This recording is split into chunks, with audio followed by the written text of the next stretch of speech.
Bom dia, meus amados, a graça e a paz do Senhor. Eu sou o pastor Rômulo Pereira, da Igreja Batista Palavra da Graça, e hoje nós vamos estudar os Atos dos Apóstolos, capítulo 11, verso 22, que nos diz: Notícias desse fato chegaram aos ouvidos da igreja em Jerusalém, e eles enviaram Barnabé a Antioquia. Bom, meus amados, como vimos nos versos anteriores, o Evangelho chegou à grande cidade de Antioquia, uma das maiores cidades do Império Romano, talvez ele entre as três maiores, junto com Roma, claro, a capital do Império, e Alexandria no Egito. Então, nós vemos aqui que os cristãos que lá chegaram em Antioquia, que eram sirineus e ciprianos, começaram a pregar o Evangelho, uma multidão acaba se convertendo e, como, primeiro, era uma cidade de enorme vulto, é uma cidade importantíssima, a notícia disso chegou até Jerusalém. Jerusalém, onde se concentrava a maior parte dos cristãos de então, inclusive os apóstolos. Então essa notícia chegou, claro, que também os viajantes entre Antioquia e Jerusalém percorriam esse percurso frequentemente. Então logo a notícia chegou a Jerusalém e foi recebida, claro, com grande alegria. Então os discípulos resolveram enviar Barnabé para auxiliar os trabalhos lá em Antioquia. Então a primeira coisa é isso, né, queridos? Nós sempre devemos ajudar aqueles que estão pregando o Evangelho. Se é uma obra, se é um ministério sério, honesto, correto, e que se prega o Evangelho conforme Jesus Cristo ensinava, nós devemos dar todo o apoio. E aí, novamente, eu peço a vocês que vocês compartilhem os vídeos que vocês apreciarem aqui do canal. Deixem sempre seu like, isso ajuda o vídeo a ser compartilhado pelo próprio YouTube. O próprio YouTube, nas buscas das pessoas, seleciona os vídeos com mais likes. Então já deixe aí o seu like, se inscreva no canal, deixe um comentário e vamos apoiar as obras sérias em prol do Evangelho e do fortalecimento da espiritualidade justa e boa do ser humano. Bom, nós vimos então que enviaram o auxílio aqui, como ocorreu também lá em Samaria, né, quando o diácono Filipe pregou lá, uma multidão se converteu, também enviaram pessoas para auxiliar Filipe. Lá está em Atos capítulo 8. E então, para auxiliar Filipe em Samaria, foi enviado o apóstolo Pedro e o apóstolo João. Duas pessoas, obviamente, figuras de peso. Agora aqui, para Antioquia, enviaram Barnabé.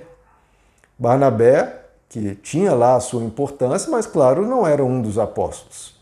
A pergunta que fica, bom, se é uma das maiores cidades do Império Romano e uma grande multidão vinha se convertendo, por que não enviar 1, 2, 3 ou 4 apóstolos até para auxiliar nos trabalhos nessa cidade?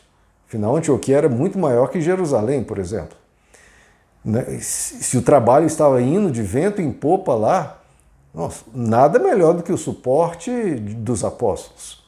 Bom, a grande questão, quer dizer, algo essencial para nós compreendermos como funcionam, por exemplo, as missões, né, que se prega o Evangelho em outros países, em países, por exemplo, muitas vezes que conhecem pouco do Evangelho, ou mesmo para amigos e familiares que carecem de mais informações. A primeira coisa, quer dizer, nós devemos entender a cultura. Porque, por exemplo, os apóstolos, eles eram todos judeus. Eles conheciam a cultura judaica. A cultura gentílica, a cultura pagã, que havia em sua maioria em Antioquia, era completamente desconhecida pelos apóstolos. Então, se os apóstolos chegassem lá, eles ficariam perdidos. Não conheciam muito bem a cultura, não conheciam muito bem os costumes, não conheciam, teriam até dificuldade com a própria língua falada ali em Antioquia. Provavelmente o grego predominava ali. E os apóstolos, por mais que um ou outro soubesse um pouco de grego, não era muito a língua que eles falavam com naturalidade. Então veja, quando se vai conversar com uma pessoa, anunciar o Evangelho a uma pessoa, você tem que conhecer bem aonde você está entrando, com quem você está falando, quais são os conhecimentos dela. Nós vamos ver, vamos chegar lá em Atos capítulo 17, em que o apóstolo Paulo vai pregar em Atenas. Ele não parte, olha, vamos falar aqui sobre Abraão, Isaac, Jacó, que eram figuras completamente desconhecidas pelos gregos de Atenas. O apóstolo Paulo, nós vamos chegar lá em Atos 17, ele parte do conhecimento dos gregos. Começa a falar de assuntos das divindades, de coisas locais, para a partir disso usar como ponte para chegar até o Evangelho. Porque se você chega já direto com um conhecimento estranho, as pessoas às vezes nem dão atenção ou acham aquilo muito estranho, muito diferente e não querem... para elas é algo assim muito diferente, elas não conseguem sequer compreender. Porque é necessário sempre, o conhecimento, ele sempre parte de um conhecido, de algo conhecido, e vai se fazendo paralelos, vai se fazendo uma sequência lógica para os assuntos desconhecidos. Você não chega do nada e ensina, por exemplo, uma pessoa chega aqui e vai ensinar física quântica para você do nada. Não, a pessoa chega, olha, você conhece tal e tal coisa da física? Sim, então, a partir disso aqui, aí dá um passo, até que chega no assunto mais profundo. Não dá para você dar um salto de uma vez e esperar que a pessoa compreenda. A gente conhece isso é a base da didática humana, né, da pedagogia. Você pega uma criança e começa ali numas etapas preliminares, dando conhecimentos que são base para chegar a outros conhecimentos.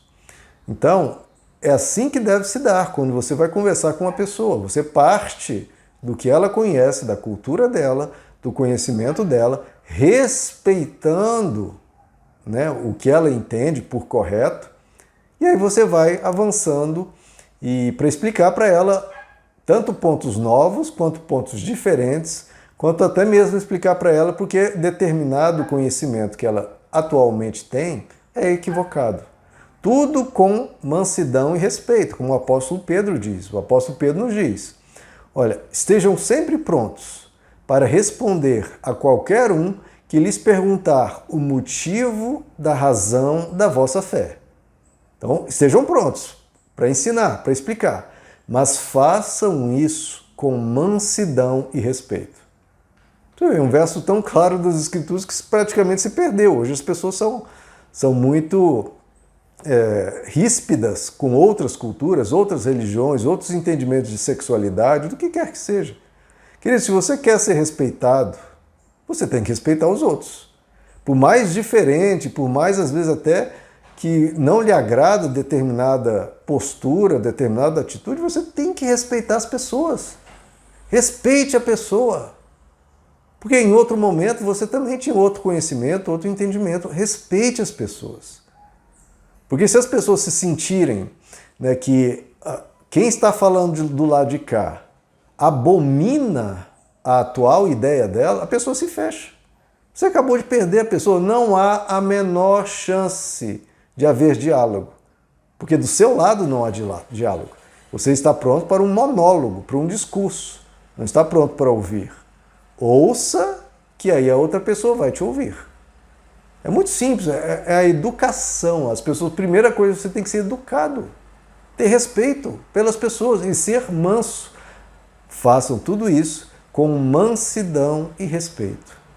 Então, se vier com intolerância, vier com discriminação, vier com rispidez, vier de forma enérgica e até agressiva, primeiro que não é evangelho, porque como já dissemos, é com mansidão e respeito. Então você tem que vir muito calmo, muito tranquilo, tem que exalar o perfume de Cristo. Qual que é o perfume que Cristo exalava? Bondade. As pessoas se sentiam bem perto de Jesus. Por mais pecadora, por mais corrupta que a pessoa fosse, ela se sentia bem perto de Jesus. Porque Jesus queria ajudar a pessoa. Jesus falava com toda gentileza, com toda bondade. E assim devemos ser nós. Primeiro, entendendo e conhecendo a cultura do local ou cultura da pessoa. Se a pessoa, por exemplo, é um roqueiro, a pessoa gosta de rock, ou é um pagodeiro, enfim, qualquer tipo de música, você não pode chegar destratando o que a pessoa gosta. Se você já chega dizendo que aquilo é do diabo, que aquilo não presta, que aquilo é lixo, o que você acha? Por que você acha que a pessoa vai dar ouvido a qualquer coisa que você vai dizer?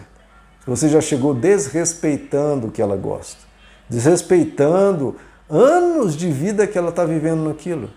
Você tem que chegar com mansidão e respeito. Respeite a cultura dela, você não precisa concordar. Veja, isso que as pessoas não entendem. Não é concordar. O que é errado, o que é bom. Mas você tem que respeitar. Você não concordar é uma coisa. Agora, você pode discordar com muito respeito, com muito amor. Então chegue e veja se o que você discorda é realmente algo do Evangelho e não meras preferências pessoais. Eu não gosto daquele estilo de música da pessoa, aquele estilo é do diabo. É? Onde está escrito isso na Bíblia? A Bíblia comenta sobre estilos musicais? Não. A Bíblia comenta sobre mensagens. Se há uma mensagem errada, uma mensagem violenta, uma mensagem intolerante em tal música, aí tudo bem. Em tal música, não no estilo musical como um todo. Aí você discorda ainda assim com respeito. Então, cuidado que você não transformar o Evangelho, que são princípios universais, princípios eternos, em falar de costumes, culturas ou gostos pessoais. Por favor, que isso também só atrapalha. Então, respeite a cultura da pessoa, não tente impor a sua cultura sobre a pessoa, porque cultura não é evangelho. Evangelho são princípios. É princípio de amor, bondade, compaixão, misericórdia, desenvolver a sua vida com Deus. Não tem nada a ver com costumes, estilos de roupa, estilos de música, não é nada disso. Respeite a cultura, não tente impor a sua cultura como se ela fosse divina. Você tem que ensinar bons modos, claro, educação, não se vestir de forma absolutamente imoral, etc. Mas o mais, meu irmão, respeite as pessoas sempre. Respeito é sempre. Mansidão, sempre. Aí vai haver diálogo, aí a pessoa vai te ouvir e aí pode haver uma comunicação.